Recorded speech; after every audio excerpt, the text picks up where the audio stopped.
चलो रोल करें स्टार्ट। नीचे रोल या राकेश भाई। ओके सर, सबसे पहले बहुत बहुत स्वागत है हमारे चैनल्स में आपका।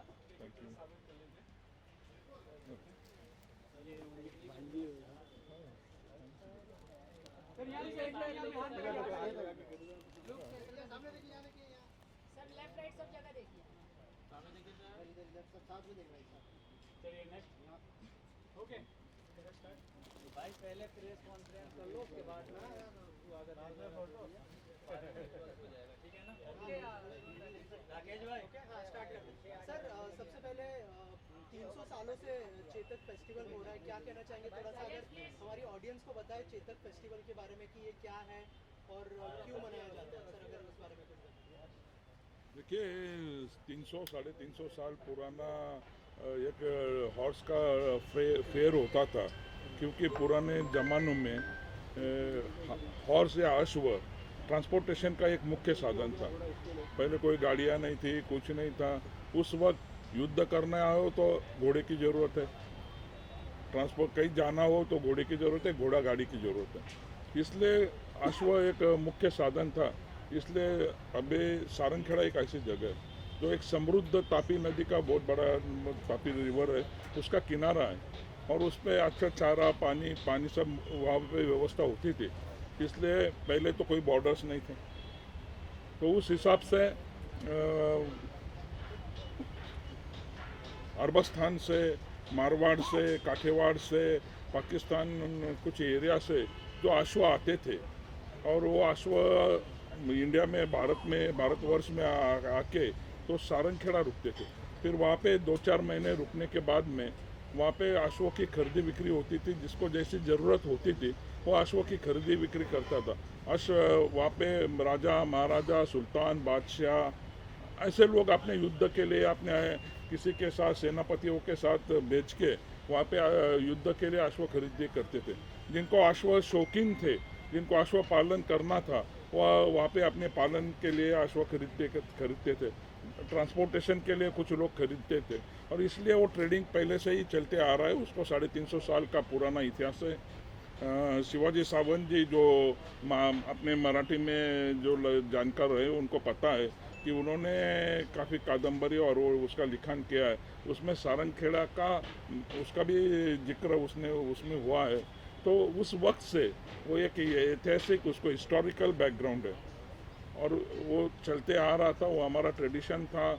हम लोग उसका, हमारे परिवार वाले उसका थोड़ा सा संरक्षण करते थे।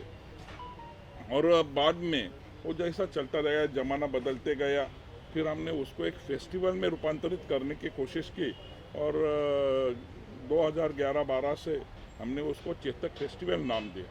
ये चेतक फेस्टिवल नाम भी क्यों दिया, आप सबको पता है कि चेतक महाराणा प्रताप सिंह का अश्व था।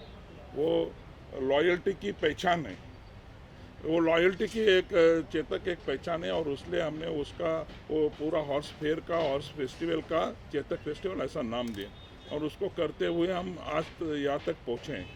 सर, आपके पूर्वजों की जो लेगेसी है उसको आगे लेके जाना कितनी बड़ी रिस्पॉन्सिबिलिटी मानते हैं और कितना बड़ा चैलेंज मानते हैं सर?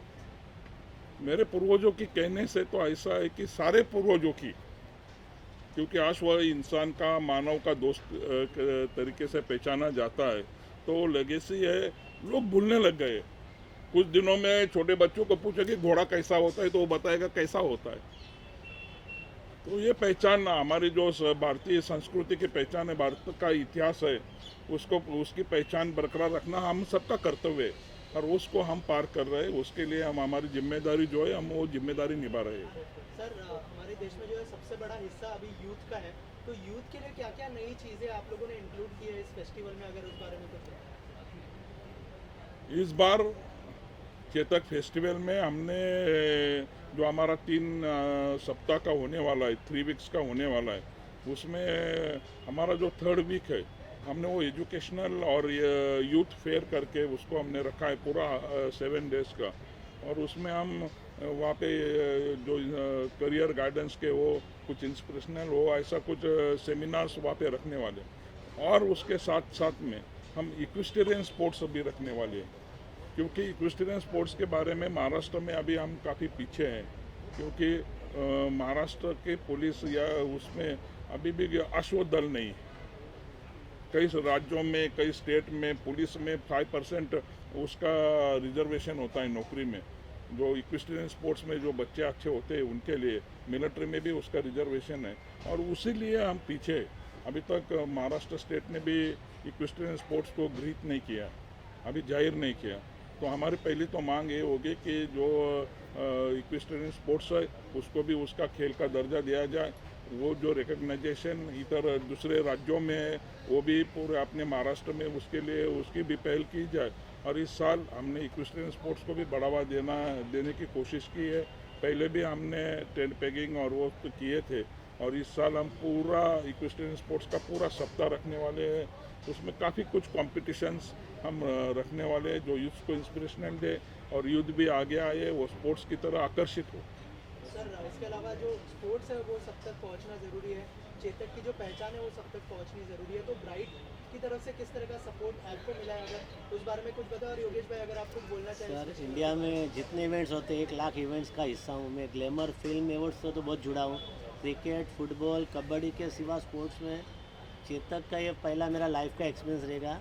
ऐसे मैंने महालक्ष्मी में सब जगह पे रेस्कोर्स, डर्बी और सब बहुत स्पॉन्सर किया है, लेकिन इस तरह का फेस्टिवल मेरी लाइफ में पहला है।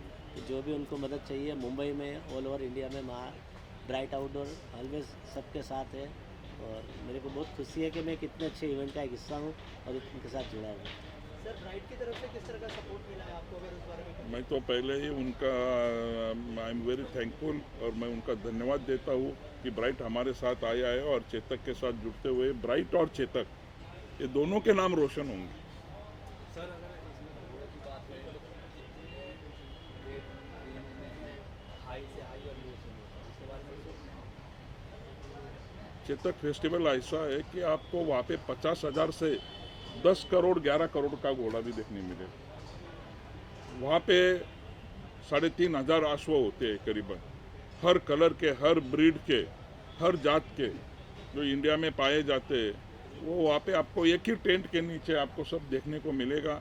अच्छे छोटा हॉर्स भी मिलेगा, कॉमन हॉर्स भी मिलेगा जो टट्टू कहते हैं, वो एकदम सिंपल हॉर्स होता है, वो ट्रांसपोर्टेशन के लिए उसका यूज़ होता है। उससे लेके तो जो शौकीन होते हैं, जो अश्व शौकीन होते हैं, जो अपने अस्तबल में अच्छे हॉर्स रखते हैं, अच्छी ब्रीड का वो डेवलप करते हैं, मारवाड़ी ब्रीड का, वो टॉप मोस्ट ब्रीड के हॉर्सेस भी हमारे जो कॉम्पिटिशन्स होते हैं, हॉर्स शोज होते हैं, अश्व सौंदर्य स्पर्धा होती है, तो उसमें हिस्सा लेने जरूर आते हैं। और आपको वहाँ पे करीबन 11 करोड़ तक की रेंज के अश्व देखने मिलेगी। इस बार क्या खास है कस्टमर्स के लिए जो वहाँ पे आएंगे, तो कुछ उनके लिए अलग है, पिछले साल से कुछ अलग है? देखिए, हम हर साल उसको अपडेट करने की कोशिश करते हैं, और उसमें मीडिया का काफ़ी बड़ा रोल रहा है। मीडिया हमें पहले से ही काफ़ी अच्छा उसमें सहयोग करता आ रहा है। तो इस साल हमने उसमें काफ़ी चेंजेस भी किए, और हम पहले कैसा था कि हम हमारी तरफ से जैसा होता था वो करते थे। फिर अभी उसमें हम काफ़ी चेंजेस, बदलाव करते, काफ़ी लोग हमसे जुड़ रहे हैं। अभी ब्राइट वाले जो जैसे जुड़ गए, वैसे अनेक लोग, ये कारवा चलता जा रहा है। और उसमें जो बहुत बड़े बड़े चेंजेस हम इसमें कर रहे हैं, क्योंकि ये एक अश्व फेस्टिवल है। ये कभी आप इंडिया में आपको कहीं देखने मिलेगा नहीं, 2-3 जगह होता है, पर उसमें सारंगखेड़ा भी काफ़ी आगे आ रहा है। और काफ़ी सबसे बड़ा अश्व फेस्टिवल जो है वो चेतक फेस्टिवल है। तो उसमें जो घोड़ों के लिए, अश्व के रिलेटेड, हॉर्स के रिलेटेड जो भी कुछ होते हैं, जो स्पोर्ट्स होंगे, जो कुछ इवेंट्स होंगे, वो सब आपको सारंगखेड़ा में देखने मिलेंगे। सर, ये 300 सालों से हो रहा है, पर शायद से बहुत बड़ी अचीवमेंट है, पर लोगों में बहुत ज़्यादा इस बारे में अवेयरनेस नहीं है। ऐसा क्यों मानते हो? और सरकार की तरफ से कितना आप लोग, सरकार की ये बहुत बड़ी चीज़ है, 300 साल वेरी लॉन्ग टाइम, उस पर आपका सरकार की तरफ से भी आपको साथ में सरकार का कितना सहयोग होता है? सरकार हमारे साथ में होती है। सरकार का भी डायरेक्ट इनडायरेक्ट सपोर्ट तो वैसे पहले से भी रहा है इतने साल, क्योंकि हर कोई कोशिश करता है कि ये उसको बढ़ावा दिया जाए। ये 300 साल पुराना है, ज़्यादा करके उसको हम मीडिया के सामने लाए नहीं थे। जब हमारे जैसे यूथ्स उसमें आगे आ गए तो हमने उसको आगे लाने की कोशिश की, और आगे लाने की कोशिश की। एक लिमिट्स थे, जैसे जैसे आगे बढ़ते गए आज हम मुंबई तक यहाँ पे प्रेस हो रही है, तो ये भी एक बड़ी अचीवमेंट है। शायद इसके बाद दुनिया तो जानने लगेगी कि ये कितना बड़ा फेस्टिवल है और कितना थ्रिलिंग फेस्टिवल है। सर सारंगखेड़ा के अलावा और कौन से स्टेट में आप लोग ये प्लान कर रहे हैं जो फेस्टिवल होने वाला है, और क्या क्या और प्लान है आगे के सर? अगर उनका हम एक वर्ल्ड का लॉन्गेस्ट इक्वाइन रैली करने की हमने उसका प्लानिंग भी हमारा चल रहा है। वो शायद चंडीगढ़ से तो सारंगखेड़ा जो 1400-1500 किलोमीटर का एक रैली होगा, और उसमें जो इंडिजिनियस ब्रीड है, भारतीय अश्व जाति है, उसको बढ़ावा देने के लिए, और वो हमारा 75वां अमृत महोत्सव वर्ष है आज आज़ादी का, उसके बैकग्राउंड के लिए हम वहाँ से करीबन 6 स्टेट्स में और एक यूनियन टेरिटरी में हमारा वो रैली जो 25-30 घोड़ों से लेके वो चलता सारंगखेड़ा तक आएगा। पहले अभी मेरे बाजू में बैठे हुए सिमरनजीत सिंह जी, इनके सुपुत्र राजवीर सिंह, उन्होंने 500 किलोमीटर का बच्चा है 14 इयर्स का, उसने 500 किलोमीटर का घोड़े पे राइड करके 6 दिन में सारंगखेड़ा आया था। और माननीय तब देवेंद्र फडणवीस जी मुख्यमंत्री थे, उन्होंने उसका स्वागत भी किया। तो ऐसे ही हम जो कुछ बच्चे जो अश्व के लिए प्रति प्यार रखते हैं और कुछ करना चाहते हैं, हम हमेशा ही चेतक फेस्टिवल उनको बढ़ावा देते आए हैं।